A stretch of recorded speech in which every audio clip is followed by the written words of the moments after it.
نحمده ونصلي على رسوله الكريم اما بعد فاعوذ بالله من الشيطان الرجيم بسم الله الرحمن الرحيم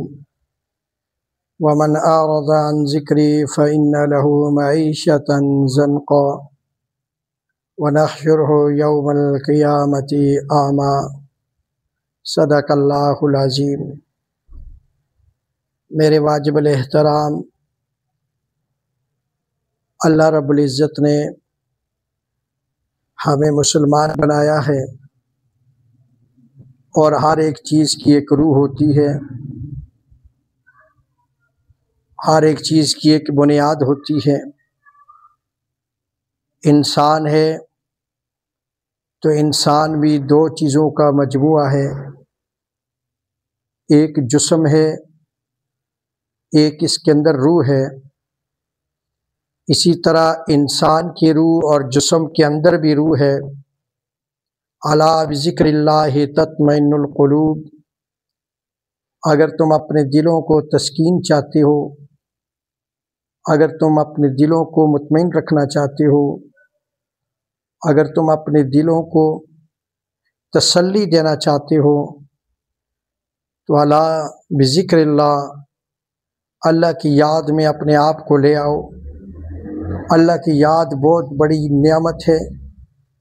اس لیے اللہ تعالیٰ نے اصول بیان فرمایا، وَمَنْ أَعْرَضَ عَنْ ذِكْرِي فَإِنَّ لَهُ مَعِيشَةً ضَنْكَا۔ اللہ تعالیٰ فرماتا ہے اگر تم مجھے یاد نہیں کرو گے، میرے ذکر سے اعراض کرو گے، میرے قرآن سے اعراض کرو گے، میری تسبیحات سے اعراض کرو گے، میرے قرآن مجید سے پیٹھ پھیر لو گے، چہرہ پھیر لو گے، فَإِنَّ لَهُ مَعِيشَةً ضَنْكَا، کہ اللہ فرماتا ہے پھر تمہاری معیشت کو تنگ کر کے رکھ دوں گا، تیری زندگی کو اجاڑ کے رکھ دوں گا۔ اس لیے کہ ہر ایک چیز کی روح ہے۔ مومن کی روح اللہ کا ذکر ہے، ایمان والے کی روح اللہ کی یاد ہے، ایمان والے کی روح رب کا قرآن ہے، محبوب کا فرمان ہے۔ ہمیشہ یاد رکھو، جب تک ہم قرآن سے واسطہ نہیں جوڑیں گے، جب تک ہماری نسبت قرآن سے اللہ کے ذکر سے نہیں ہوگی تو ہم مومن کہنے کے حقدار نہیں ہیں۔ اس لیے اللہ فرماتا ہے وَمَنْ أَعْرَضَ عَنْ ذِكْرِي فَإِنَّ لَهُ مَعِيشَةً ضَنْكَا، کہ اگر تم اعراض کر لو گے میرے ذکر سے، تو میرے قرآن سے، تو تمہاری معیشت کو تنگ کر دوں گا۔ آج دنیا میں پھرو، اپنے پڑوس میں پھرو، اپنے محلے گلی میں پھرو، اپنے بازار میں جاؤ، یاد رکھو ہر بندہ روتا ہوا نظر آ رہا ہے۔ دن کا لاکھوں روپیہ کماتا ہے، وہ بھی رو رہا ہے، وہ بھی کہہ رہا ہے پوری نہیں پڑ رہی۔ لاکھوں پتی، ارب پتی ہم نے دیکھے، سرکاری ملازم ہم نے دیکھے، بڑے بڑے عہدوں پر افیسر ہم نے دیکھے، ہماری نگاہوں کے سامنے ہم نے واقعات سنے، ہمارے کانوں نے وہ واقعات سنے کہ انہوں نے خودکشیاں کی۔ حالانکہ ان کے پاس مال تو وافر تھا، پیسہ بھی بہت تھا، لیکن یہی مثال تھی وَمَنْ أَعْرَضَ عَنْ ذِكْرِي فَإِنَّ لَهُ مَعِيشَةً ضَنْكَا، کہ اللہ تعالیٰ کو، اللہ کے ذکر کو نہیں سمجھے، اللہ کے ذکر سے نسبت کو قائم نہیں رکھا، پیسہ ہوتے ہوئے بھی، کاروبار ہوتے ہوئے بھی، اور مال و متاع ہوتے ہوئے بھی، اولاد کے ہوتے ہوئے بھی، گھر بار ہوتے ہوئے بھی وہ اپنی زندگی سے تنگ آ گئے۔ انہوں نے خودکشیاں کی، اس لیے نہیں کہ وہ پیسہ کم تھا، یہ نہیں کہ وہ بھوک کی وجہ سے خودکشیاں کرتے ہیں، بلکہ وہ اپنی جان سے تنگ آ کر خودکشی کر رہے ہیں، اس لیے کہ ان کے پاس سب کچھ ہے لیکن ان کا دل سکون میں نہیں ہے۔ ان کے پاس سب کچھ ہے لیکن اللہ کا ذکر نہیں تھا اور دلوں کا اطمینان نہیں تھا۔ جب دلوں کا اطمینان نہ ہو، جب دل مطمئن نہ ہو، جب دلوں میں اطمینان نہ ڈالا جائے تو پھر وہ خودکشیاں کر لیتے ہیں، پھر وہ اپنے گھر سے تنگ ہیں، وہ دکان پہ جاتے ہیں، دکان پہ تنگ، گھر میں آتے ہیں، گھر میں تنگ۔ اس لیے فرماتے ہیں اے لوگو، جب تم اعراض کر لو گے، جب تم اللہ کے ذکر سے پیٹھ پھیر لو گے تو اللہ پھر تمہاری زندگی کو تنگ کر دے گا، تمہاری دکان کو تمہارے لیے عذاب بنا دے گا، تمہاری اولاد کو تمہارے لیے عذاب بنا دے گا۔ حالانکہ اولاد اس لیے ہوتی ہے کہ قوت بازو بنے، یہ کل سہارا بنے، اور یہ کل سایہ دار درخت بنے اپنے بوڑھے ماں باپ کے لیے، ان کا سہارا ہو، ان کا کندھا ہو۔ لیکن وہی اولاد ماں باپ کو پھر دھکے میں مار کر گھر سے نکالتی ہے، وہی اولاد پھر ماں باپ کی آنکھوں میں آنکھیں ڈال کے بات کرتی ہے، وہی اولاد پھر وہ ماں باپ اس اولاد کی وجہ سے پوری رات اپنی آنکھوں سے آنسو موتیوں کی طرح، لڑیوں کی طرح بہاتے رہتے ہیں، روتے رہتے ہیں۔ اس کی بھی وجہ یہ ہے کہ جب تم نے بنیاد کو کچا کر لیا، جب بنیاد کو مضبوط نہیں کیا،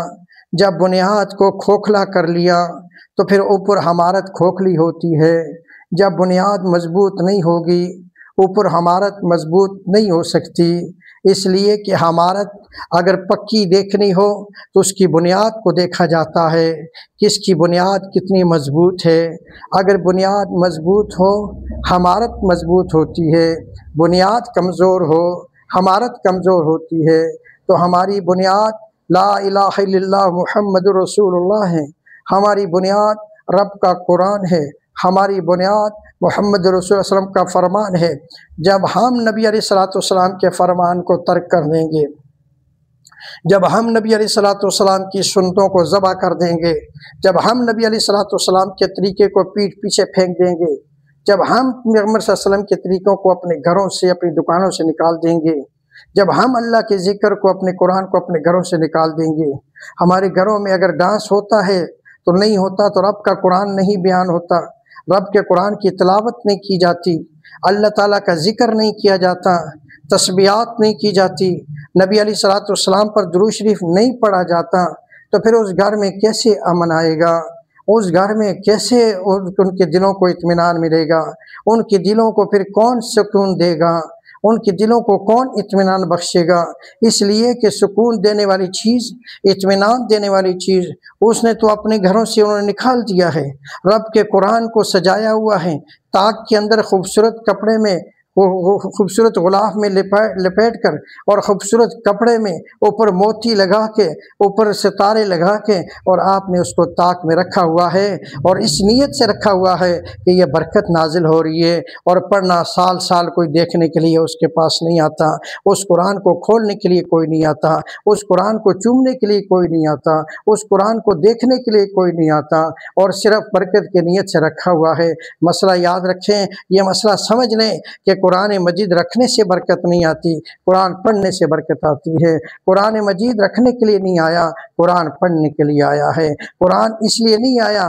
یہ قرآن مردوں کے لیے نہیں آیا، قرآن زندوں کے لیے آیا ہے۔ اگر قرآن سے دوستی لگانی ہے تو قرآن کی تلاوت کرنی پڑے گی۔ جن گھروں میں قرآن طاق میں سجے ہوئے ہیں، جن گھروں میں قرآن خوبصورت کپڑے میں، خوبصورت غلاف میں بند ہو کر، اور وہاں طاق میں، الماری میں پڑے ہوئے ہیں، اور یہ تصور کر رہے ہیں کہ ہم پہ رحمت نازل ہو رہی ہے، اس سے رحمت نہیں بلکہ زحمت نازل ہوگی، اس سے اللہ کی رحمت نہیں عذاب نازل ہوگا۔ اس لیے کہ رب کا قرآن بھی تو رب کے سامنے بدعا دے گا نا، اللہ کا قرآن بھی تو اللہ سے کہے گا نا، یا اللہ میں تیرا کلام ہوں، مجھے پڑھنے کے لیے بھیجا گیا تو نے، اور ان کے پاس، ان کے ہاتھوں میں تو نے مجھے پڑھنے کے لیے دیا ہے، اور انہوں نے مجھے قید کر لیا ہے، انہوں نے مجھے گرفتار کر لیا ہے، اور انہوں نے صرف مجھے سجا دیا